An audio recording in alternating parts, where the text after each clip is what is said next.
Salut! Bienvenue sur ma chaîne, j'espère que tu vas bien. Aujourd'hui, on va faire du ménage et je vais aussi discuter de leçons que j'ai apprises dans les dernières années, puis à travers ma vie aussi. Et j'espère que ça va pouvoir aider quelqu'un également. Une chose que j'ai eu beaucoup de misère dans ma vie, c'est d'être constante. Donc, justement, d'avoir une routine. Je suis quelqu'un qui est très, très féminine. Donc, pour moi, tous les traits féminins, c'est quelque chose que j'ai naturellement. Donc, j'aime ça créer. Je suis très artistique. Je suis très connectée avec mes émotions, l'empathie. Donc, j'aime ça connecter avec les gens, avoir une communauté. Donc, c'est pour ça que j'ai créé ma chaîne aussi YouTube. Donc, tout l'aspect féminin, disons, je l'ai vraiment maîtrisé. Là. C'est vraiment quelque chose qui me vient naturellement depuis que je suis petite. Et donc, à cause de ça, étant donné que mon énergie masculine, finalement, elle n'était pas guérie avant, et étant donné que j'ai grandi aussi pas de père, donc pas de figure paternelle masculine, finalement, donc je n'ai jamais appris, finalement, l'importance d'être disciplinée, d'avoir une structure, de suivre un plan d'action.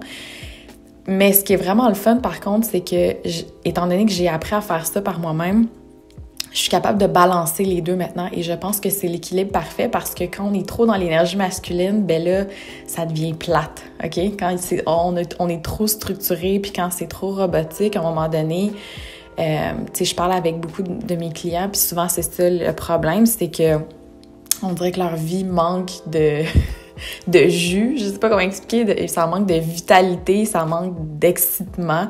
Donc, ce qui est le fun, c'est ça, c'est que maintenant, j'ai réussi à trouver cet équilibre-là où est-ce que j'ai une structure masculine, donc pour gérer justement le ménage dans ma maison, gérer ma chaîne YouTube, mes entreprises en ligne.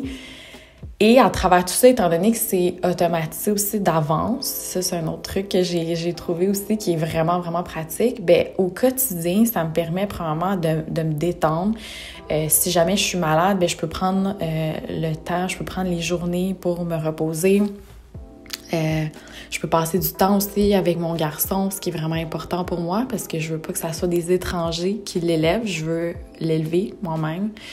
Donc bref, c'est ça qui est le fun avec ça, c'est qu'après, on peut aller équilibrer là, les deux. Et en même temps, ben j'honore vraiment mon côté féminin parce que je peux créer, j'ai une communauté aussi en ligne. Donc, ce qui m'a amené finalement à comprendre, parce qu'à un moment donné, je trouvais ça difficile. Je savais vraiment pourquoi j'arrive pas à être constante, surtout avec ma chaîne YouTube ou juste en général. C'est comme je faisais quelque chose pendant 2-3 semaines et c'est comme s'il y avait une force qui me tirait après par en arrière qui disait non, là, t'arrêtes. Puis là, après, je recommence. Puis là, je me bats finalement. Et ça m'a pris des années avant de comprendre que je me battais contre moi-même. OK? Je me battais contre mon subconscient. Mon subconscient, pour tout le monde, en fait, pas juste moi, là, mais ça contrôle 95% de nos actions quotidiennes. OK? Donc, notre conscience, c'est seulement 5%. Donc, si consciemment, tu sais, moi, je me disais tout le temps, OK, c'est ça mon objectif. Tu sais, consciemment, je veux aller créer cette énorme communauté multinationale en ligne. J'aimerais ça aller rejoindre des gens partout dans le monde, connecter avec tous ces gens-là. Mais mon subconscient, qui contrôle 95% de mes actions, lui, disait « Non, Jamila, tu ne mérites pas ça. Tu ne mérites pas d'avoir des gens qui t'aiment. Tu ne mérites pas ci, tu ne mérites pas ça. Pour qui tu te prends, blablabla. » Donc, c'est ça que je ressentais, mais je le ressentais pas en termes de mots, mais je le ressentais comme une force qui me tirait par en arrière, puis c'est comme si à un moment donné, c'est tellement fort qu'il faut que j'arrête, puis ça me contrôlait, littéralement. Donc, d'avoir vraiment, non seulement fait mes recherches sur le subconscient pour essayer vraiment de comprendre comment ça fonctionne, mais en plus de trouver les modalités, finalement, qui permettent de guérir ça.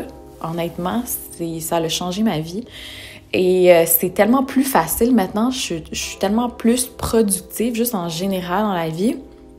Mais non seulement ça, mais je ne vis plus non plus dans la peur. Et je savais pas que je vivais dans la peur. C'est ça l'affaire.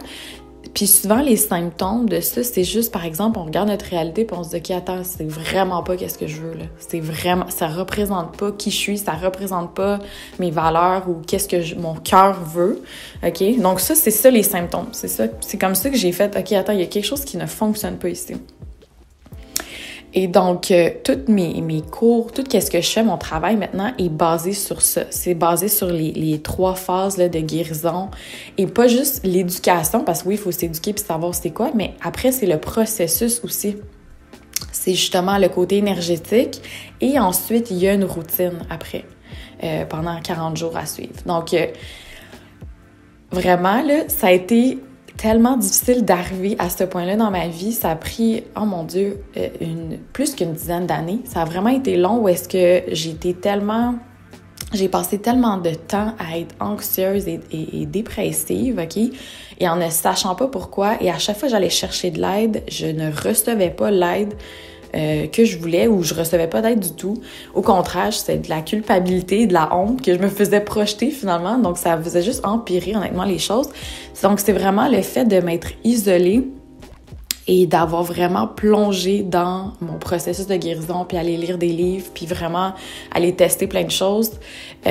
Donc, quand quelqu'un prend par exemple mon cours qui s'appelle Grande Misère, mon cours Grande Misère, ça prend 40 jours à le faire, mais honnêtement, c'est comme si on sauvait 10 ans, OK, de développement personnel, parce que c'est ça, finalement, que ça l'a pris pour créer cette offre-là que j'ai.